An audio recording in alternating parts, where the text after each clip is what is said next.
As I've mentioned in one of my other review videos, Steam is plagued with shitty web-bait waifu sims, and trying to find a good anime game can be quite difficult.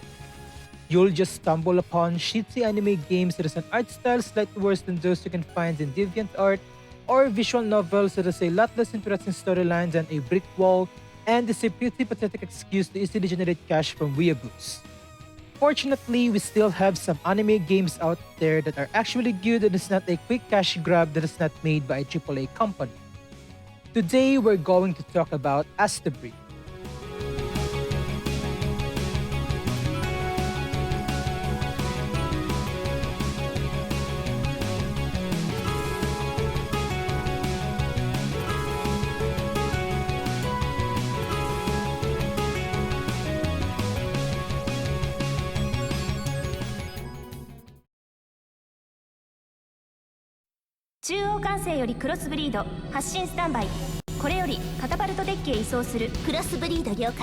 Astebreed is a bullet hell shoot 'em up developed by Edelweiss and published by PlaySM back in 2014 for the PC and was re-released for the PS4 in 2015. PlaySM may be familiar to some of you. They have published definitive editions of renowned RPG Maker horror titles back in the day like Misao and the Crooked Man, and is one of the publishers of the popular Touhou Project fan game Touhou Nights. The developers, Edelweiss, should be familiar to you as well if you've been in the anime scene since the early 2010s. They developed Fairy Bloom Freesia, a side-scroller beat-em-up, and Sakuna of Rise and Ruin, the astounding game that surprised many people when it came out last year. So of course, it's no surprise that Astebreed is a good game as well. As you would expect from a shoot 'em up, you're going to be in control of one machine. In this case, it's a giant mech, and it's your task to shoot down the hordes of enemies in the screen. And since it's also a bullet hell, you can expect a lot of bullets coming your way to shoot you down. Meanwhile, your mech does not only shoot, but it also slices down enemies. That's right, you can feel like an anime protagonist while piloting this mech. You can slice down multiple targets in one clean swoop and watch them all die in a spectacular explosion, or you can let your floating laser particles called Lucis do all the work for you as they hunt down enemies that you've locked onto. The game is fairly short, you can finish it in one sitting in less than an hour, and there's pretty much no story at all. But that's just the typical nature of a SHMUP. They're supposed to be short because their replayability is their strong point. People don't usually play SHMUPs because they want to get immersed in the story. They play SHMUPs to beat their own high scores and set up challenges for themselves, which Astebreed surely delivers. To end this summary, I just want to say that if you don't mind the anime-ness of the game and you're into SHMUPs and mechas, I highly recommend the game. It's worth the price if you're a huge SHMUP fan, but if you're not, but you still want the game because it looks cool and fun, then I suggest waiting for it to go on sale. It's a little nice addition to your Steam library and is a fun time killer if you have nothing else to do for the day. You can click the link in the description of the game store page to save you the trouble of searching it on Steam. And as usual, if you want to know more about the game, then stay for a while as we dive deeper.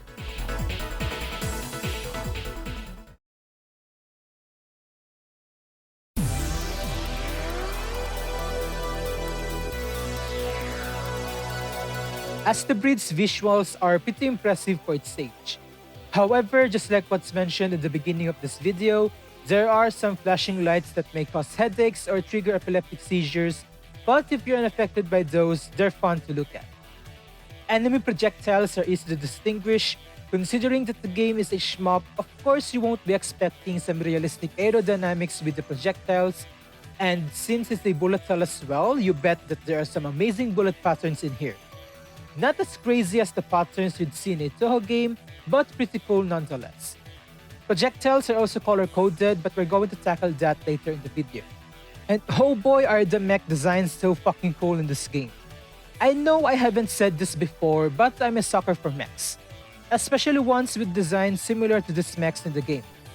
I just really love them, and personally I think this game delivered in that aspect. Enemy designs are also quite good looking, but there are only like 6 bosses in the game and most of the generic enemies are more or less recycled assets just in different colors. but the way they look and their overall motive fits the mecha genre of the game. The environment design of the game looks decent. Again, I don't think SHMUPs usually design these little things that well, since the main focus of the genre are shooting enemies down and trying not to die. But I can say that the environment design of the game fits perfectly well for the game's story. It does not obstruct your view and the enemies don't mix in with the environment's colors. As a SHMUP, it is to be expected for the game to have good soundtrack. The music in this game no doubt carries the emotion and weight of the situations that you will be in throughout the game, and they fit the surrounding environment perfectly well. Astebreed offers 23 unique, astounding soundtrack and also comes as a DLC that includes 4 more bonus soundtracks. The background music that I'm using for this video is also from the soundtrack of the game. Let's listen to it for a bit.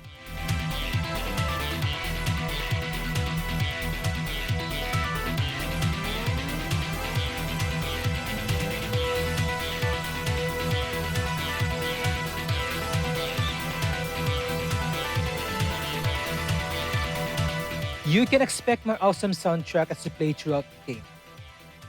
When it comes to the game's technical performance, it can be run by a decade-old computer.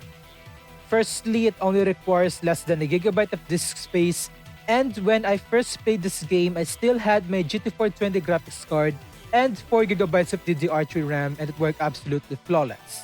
Of course, you have to expect some frame drops and stuttering, but it is more than playable.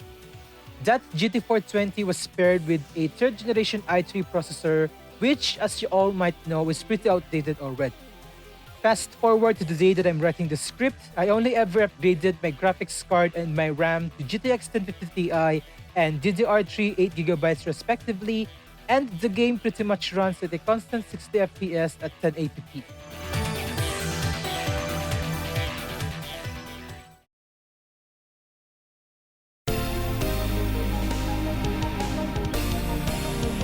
The story is not there. There are dialogues during gameplay, sure, but I feel like the story is a bit rushed and it's like I'm starting the story halfway through.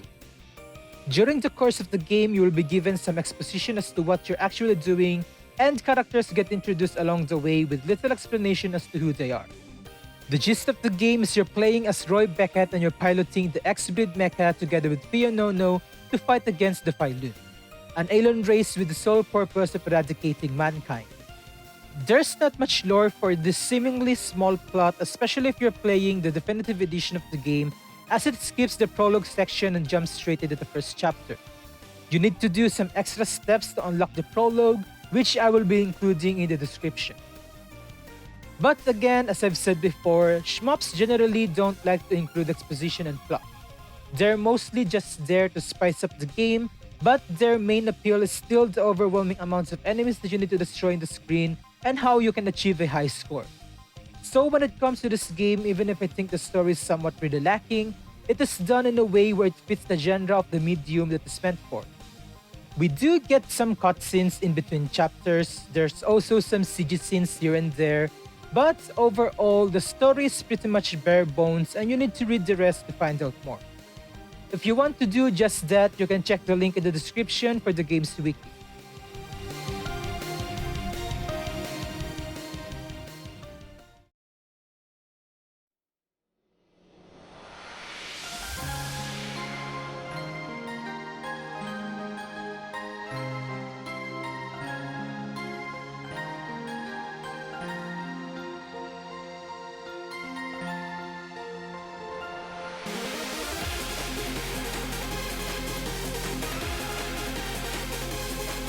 And so we come to the longest section of this video.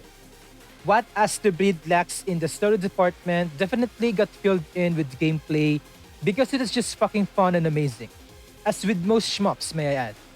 The first thing that I need to address is that the game offers arranged mode and original mode. When the game was re-released for the PS4, the developers added a bunch of gameplay tweaks and graphics improvements over the initial release. And so they offered these tweaks and improvements to people who already owned the game on Steam for free. Thus, we now have arranged mode which implements the gameplay changes from the console re-releases. In this review, we're going to talk about the arranged mode only. There are 6 chapters to play through in the entire game, each chapter having their own boss at the end. These chapters are fairly short, like I said earlier, and it will take you no longer than 15 minutes to beat each of them. Like I've said earlier, you pilot a mech throughout the game and your job is to shoot down as many enemies as you possibly can through the different arsenal available to you. You will fly through stages and the camera angle changes depending on what part of the stage you are in. It will go from behind your character, then maybe to the side where the game will transform into the semi-side scroller, and sometimes it will become a top-down shmup. You have your standard spread shot of laser that fires in a single direction depending on where you are on the stage. But that's not your main source of damage. Your main source of damage is the Lucis system. The mech you're using has this particle swirling around it. This is the Lucis system that your co-pilot Fio Nono is controlling for a reason that will be revealed in the upcoming chapters, so I won't spoil it here. But what you need to know is that you can target enemies and lock onto them, and the Lucis system will shoot them down for you. When using a controller, tilting the right analog stick will let you lock onto enemies in a cone. Pressing R3 will let you lock onto enemies in a certain perimeter around your mech, albeit much slower compared to when you use the cone area. While locking onto them, you will see bars that gradually fill the lock-on circle on the enemy. This represents the number of Lucis that will be targeted at them, so obviously the longer you lock onto an enemy, the more Lucis that will attack the enemy. This feature is so fun to look at, especially in stages that have lots of enemies in the screen in a given time. Your mech also has a sword that can be used to slice down enemies that come near you. You can do basic combo with the sword, but be careful as the combo has a long recovery time and your mech will move slower during the animation. You can also do a blade dash where your mech will dash in a particular direction that you want it to, dealing damage to every enemy along its path. You are also invincible while doing this, but has a long recovery time as well. You can use blade dash to get out of bullets' way when you get cornered. Enemies fire different types of projectiles. These bullets are color-coded and each color denotes a certain property. There are some that are indestructible and can only be dodged, while others can be sliced down with your blade or be shot down by your laser shot.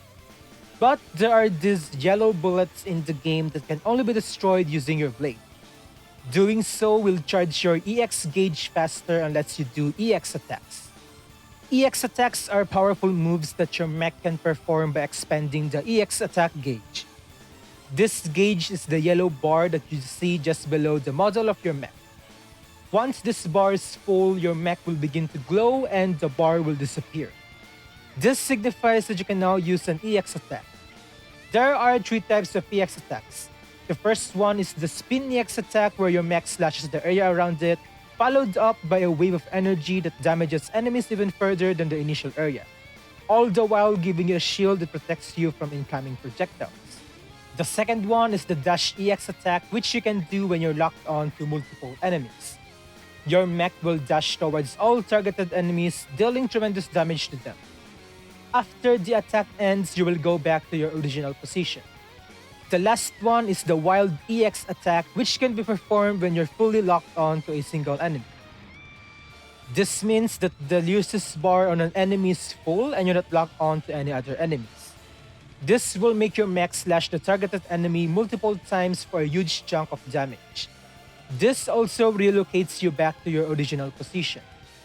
Performing these EX attacks will make you invincible for the duration and also give you some invincibility frames if you happen to return to your original position on top of a projectile. These EX attacks is what makes you feel like a badass anime character, and it's just so satisfying to execute. These EX attacks and color-coded projectiles give way to a fun, intuitive gameplay loop of dodging and destroying projectiles and enemies. Before starting the game, you can adjust the difficulty from easy, normal, and hard. Easy and normal difficulty doesn't have that much of a difference aside from bullet density and patterns, as well as the type of bullets that enemies has. Hard difficulty, however, presents a lot more enemies compared to both easy and normal, and your health doesn't fully regenerate when you get hit. When you get hit in hard difficulty, your lost health will be replaced by a red bar. This denotes how far your health will regenerate back, and it won't regenerate further than that, giving this difficulty setting so much more amp in relative to easy difficulty to normal difficulty. Unfortunately, hard difficulty is already the maximum difficulty settings, so if you're a SHMUP pro and find that still a bit easy, then you might be left disappointed. And now to perhaps the most important part of the review.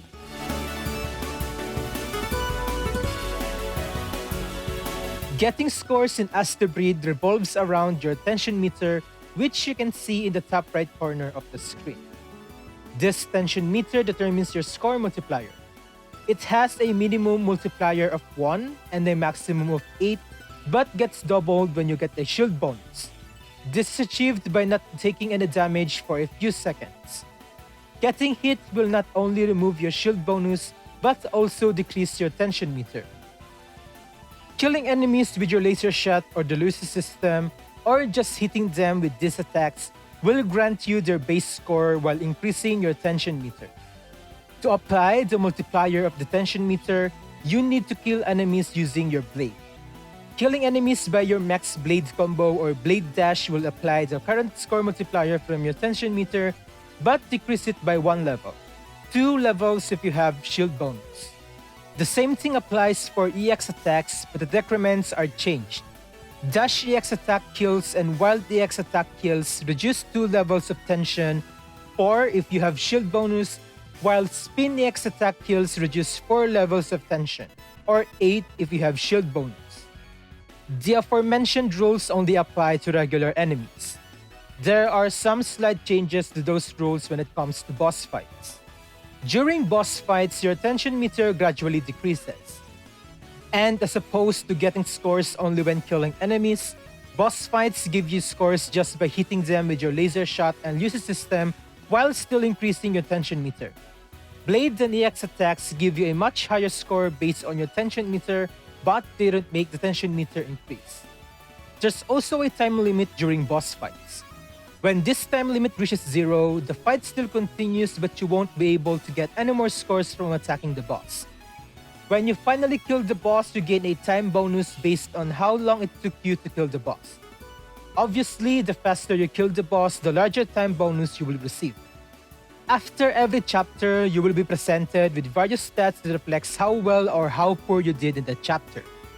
It displays a tension graph to let you know how you manage your tension meter and the list of your scores.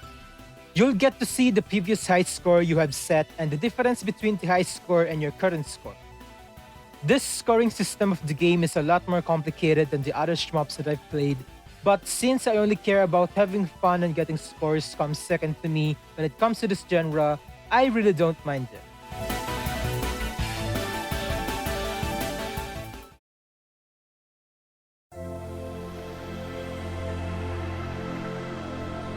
If there's got to be a problem that I need to list, it's the fact that the dialogue and voice acting isn't that great.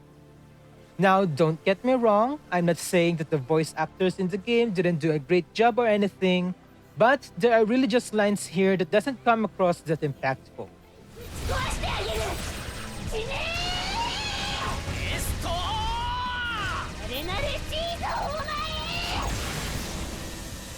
Luckily, we're not here for the game's dialogues or story. We're here to have a blast killing alien life forms and getting a high score. If you've never liked SHMUPs, or you're just not a fan of it, or if you hate anime, this game may not be for you. Like I mentioned, it has a very short playtime, little to no exposition. It's pretty much an anime that became a video game, and since it's a SHMUP, it could get really repetitive and will offer no replayability if you're not into this genre of video games. Overall, I really enjoyed the game and I highly recommend it to people that are fans of SHMUPs, or to those that are planning on trying out the genre. It's fun, it looks cool, and it's pretty lightweight, both price-wise and computer requirements-wise. Thank you so much for watching, everyone. I've been meaning to make a video out of this game since last year, but I've never come to around playing it. That's why the footages used still show achievements, and I do apologize if those were a bit jarring. Anyways, if you enjoyed the video, please leave a like. It really helps me out a lot. Comment down below what you think of the game or the video. I'm working on a really long video after this, so if you want to see it when it gets uploaded, consider subscribing to the channel. Thank you so much once again, and I'll see you in the next video.